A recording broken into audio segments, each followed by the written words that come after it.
চিংড়ি মাছের এই রেসিপিটা আমার মেয়ের খুব পছন্দের।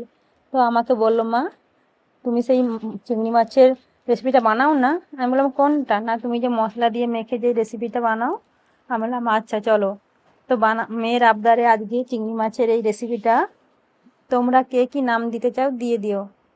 তো আমি প্রথমে চিংড়ি মাছের মধ্যে সমস্ত মশলা মেখে আধ ঘন্টার মতো রেখে দিয়েছিলাম। চিংড়ি মাছের ভেতর জিরে বাটা, আদা বাটা, পেঁয়াজ বাটা, কাঁচা লঙ্কা, টমেটো, লঙ্কা গুঁড়ি, হলদি গুঁড়ি, কিছুটা পরিমাণ গরম মশলাও দিতে পারো। তো হ্যাঁ, সবশেষে লবণটা দিবে কিন্তু। আজকেও ভুলে যাচ্ছিলাম লবণের কথা। তো লবণটা দিয়ে মাখিয়ে রেখে দিতে হবে।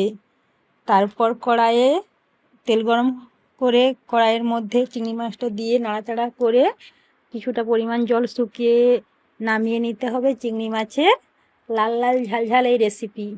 তো কেমন হয়েছে জানি না, আশা করি খুব ভালো হবে। তো তোমরা একটা শেয়ার করে দিও।